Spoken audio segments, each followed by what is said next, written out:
Bonjour mes chers élèves, aujourd'hui on va essayer de commencer une partie très importante dans votre programme, à savoir le programme de la branche des sciences économiques pour les deux filières, sciences économiques bien sûr et sciences de gestion comptable.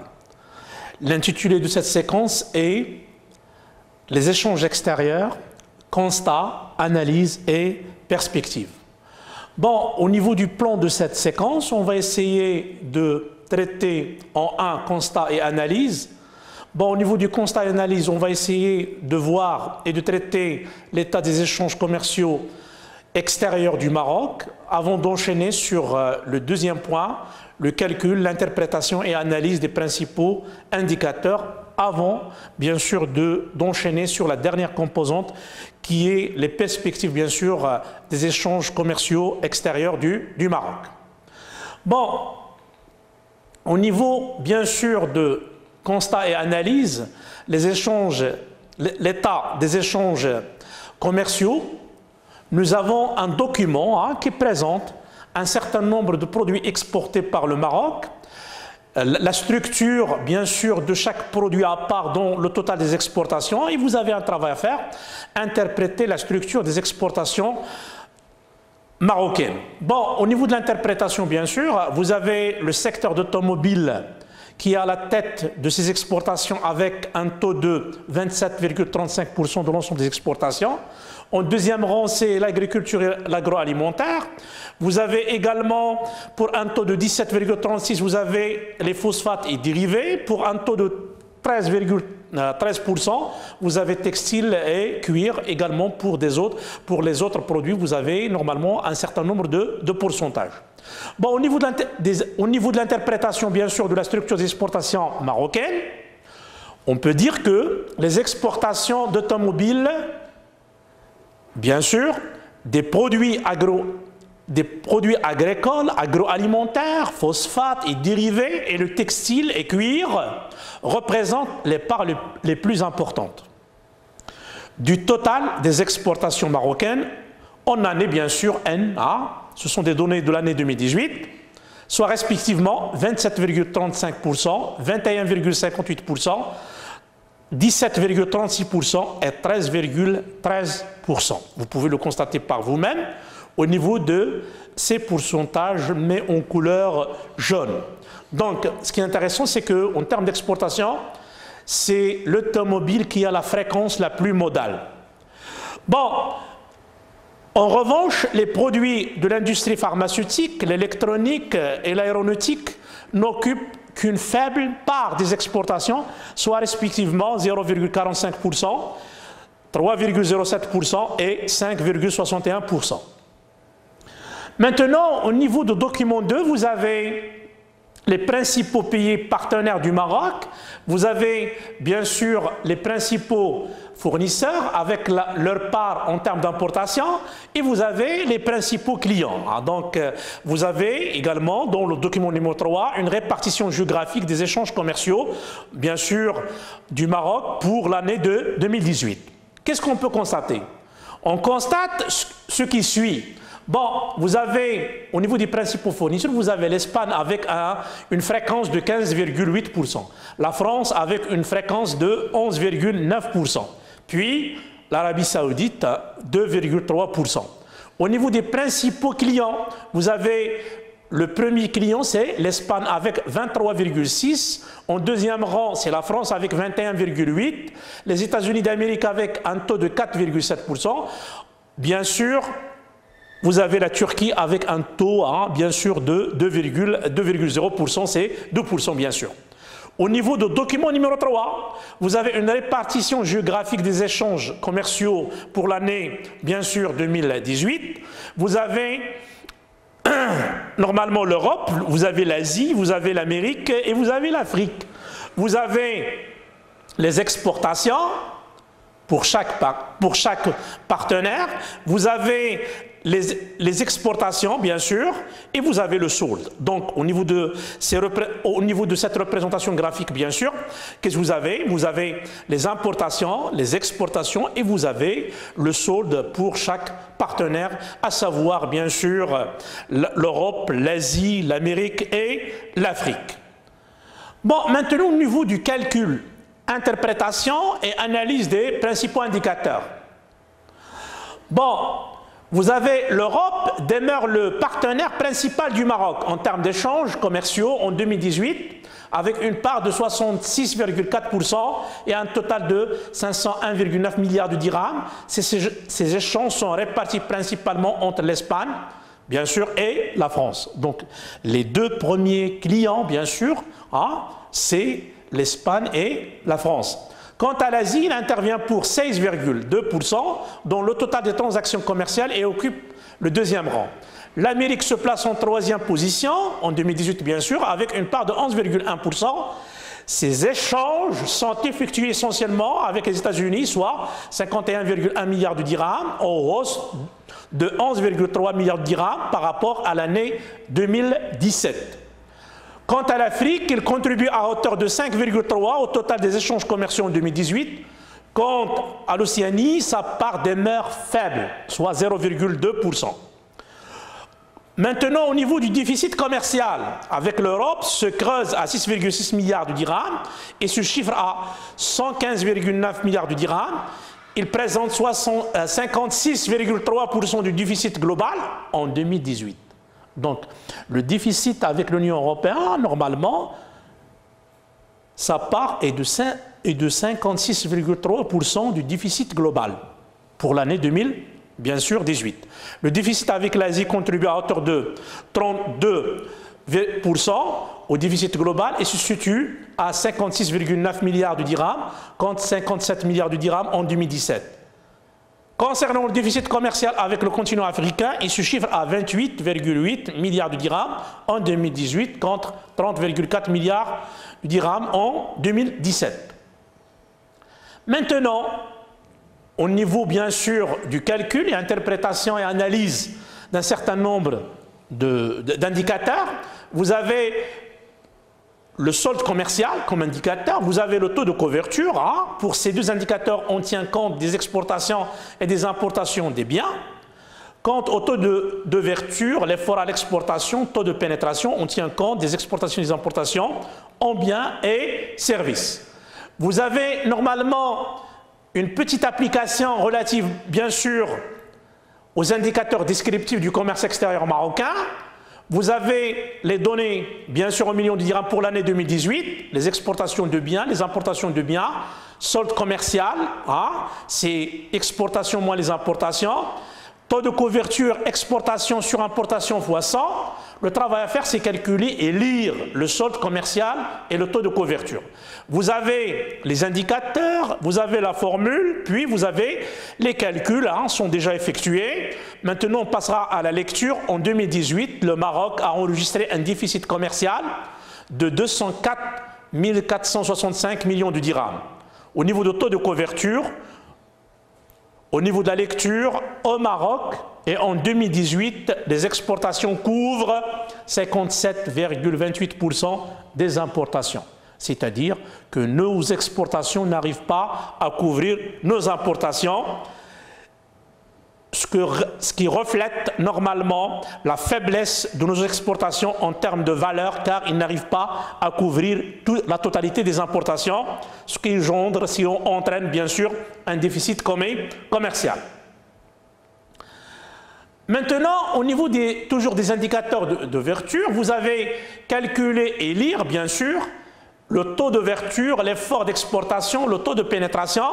Vous avez au niveau du document 4 les données relatives à la balance des biens et services, vous avez les exportations de biens et services, vous avez les importations en biens et services, vous avez le degré d'ouverture, c'est exportation plus importation sur 2 sur PIB, vous avez l'effort à l'exportation, exportation sur PIB fois 100, marché intérieur bien sûr, c'est le produit intérieur brut, c'est la richesse réelle créée par les agents économiques résidents sur le territoire national, plus les importations moins les exportations.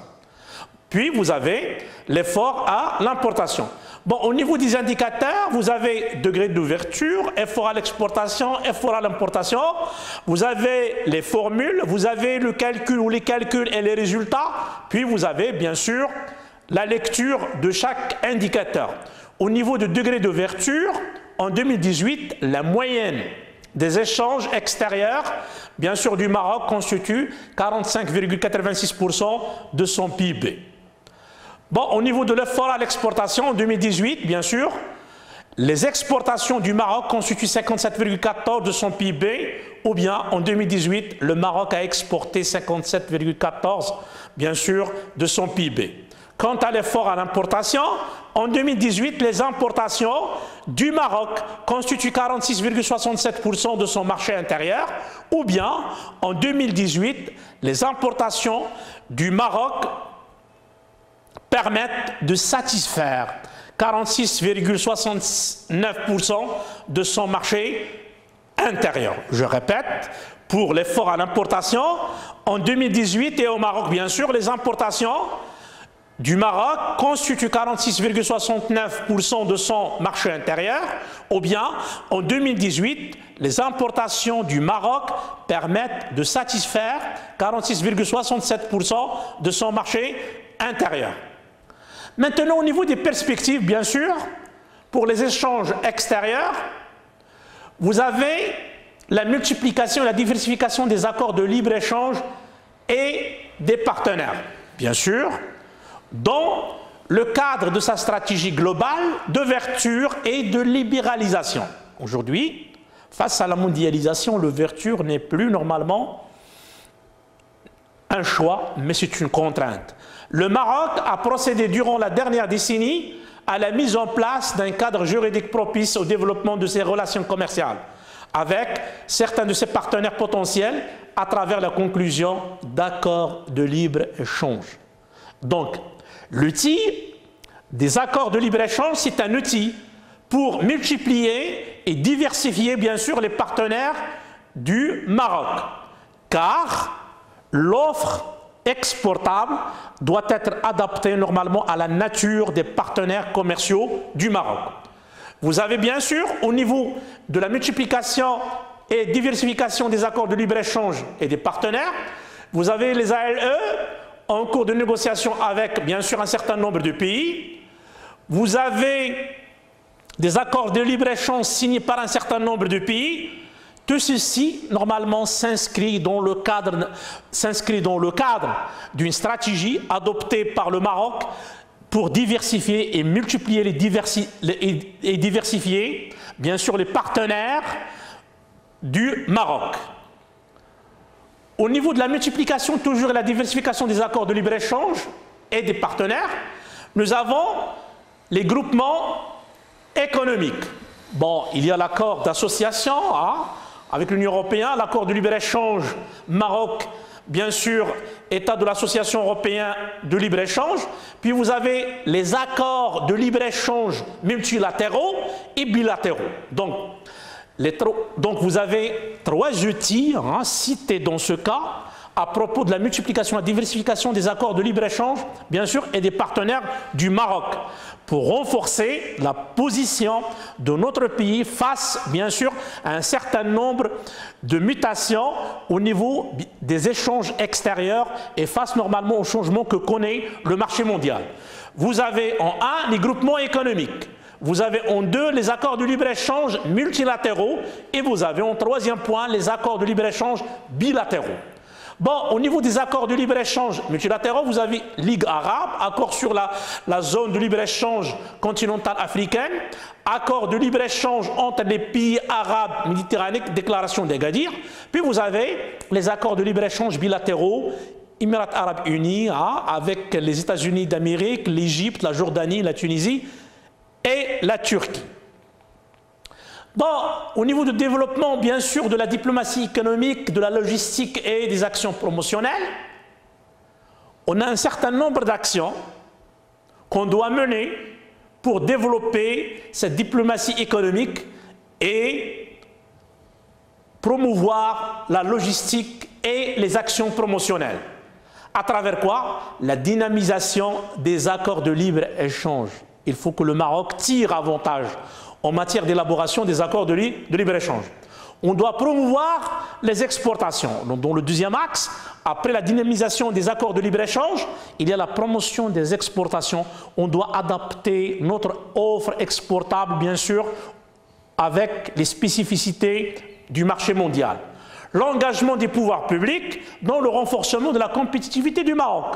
Donc, le Maroc en tant que pays, bien sûr, qui cherche à s'intégrer normalement dans le marché mondial, il est nécessaire de renforcer, bien sûr, la compétitivité des entreprises, des organisations, des établissements marocains à travers l'engagement des pouvoirs publics. Par quoi? Par l'action qui consiste à mener, à concevoir, à produire des politiques publiques à travers un certain nombre de politiques économiques qui renforcent la position des entreprises marocaines.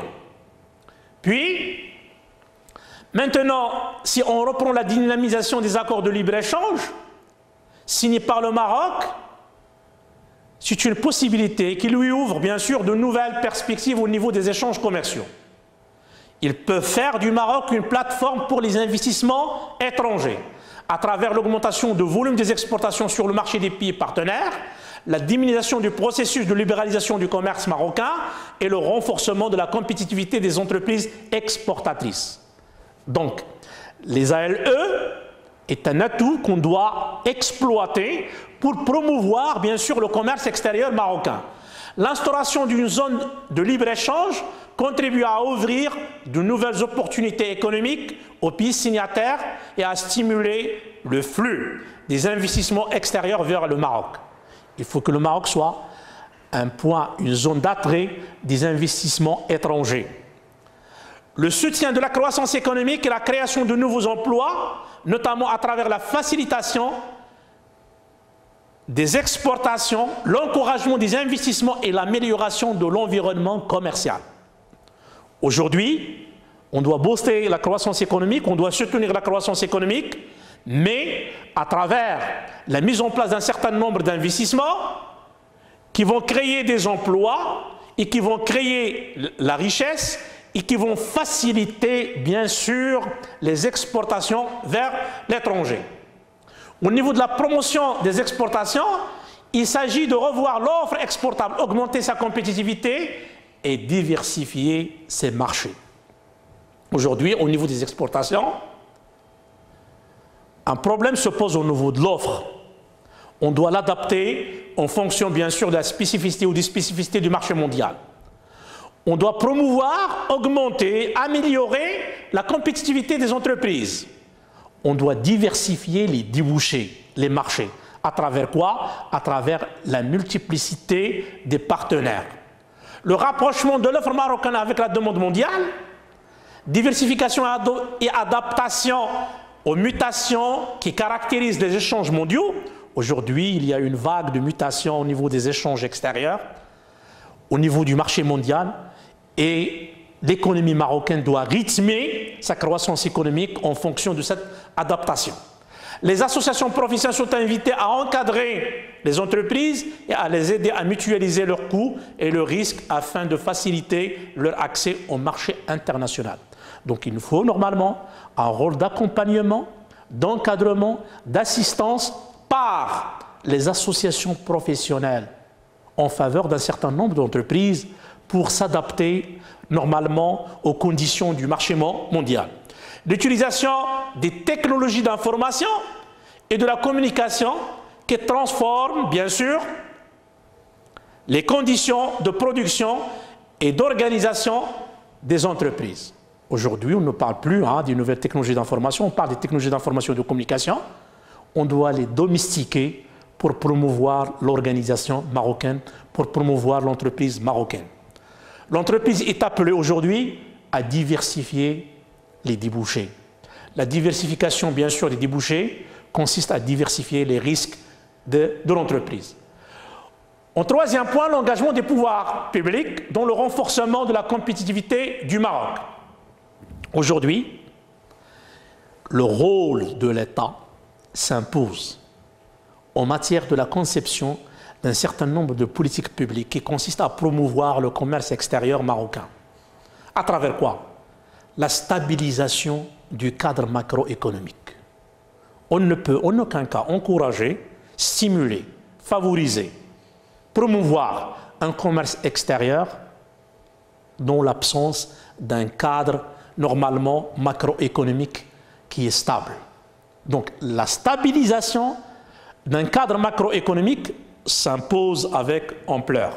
L'organisation des conditions de la compétitivité globale, la construction d'équipements d'infrastructures de base, routes, autoroutes, complexes portuaires, lignes ferroviaires, infrastructures, des télécommunications énergétiques, technopoles, est nécessaire. Aujourd'hui, on ne peut pas imaginer la mise en place d'un investissement, on ne peut pas imaginer une colocalisation en termes d'investissement, on ne peut pas imaginer des jointes aventures, on ne peut pas normalement procéder à la domiciliation d'une entreprise, d'une multinationale, sans infrastructure. L'infrastructure, la mise en place d'une infrastructure solide est une phase préalable à la mise en place des investissements. Quant à la diplomatie économique, il est nécessaire de dynamiser et de redynamiser la diplomatie économique et de simplifier les procédures. Aujourd'hui, face à ces mutations que connaît le monde entier, face à cette vague de mondialisation, face à ces multinationales, à ces transnationales, il est nécessaire pour le Maroc, en tant que pays normalement qui cherche à promouvoir la croissance économique, à dynamiser normalement la sphère de l'investissement, de la production, de la création d'emplois, de la création de la richesse, et la création d'un tissu économique solide, de dynamiser et de redynamiser bien sûr sa diplomatie économique qui est une véritable composante de la diplomatie bien sûr générale. Aujourd'hui, cette séquence relative au constat, analyse et interprétation du commerce extérieur touche à sa fin. On va enchaîner sur les autres séquences dans les prochaines séances, Inch'Allah. Je vous dis au revoir et bon courage pour le reste.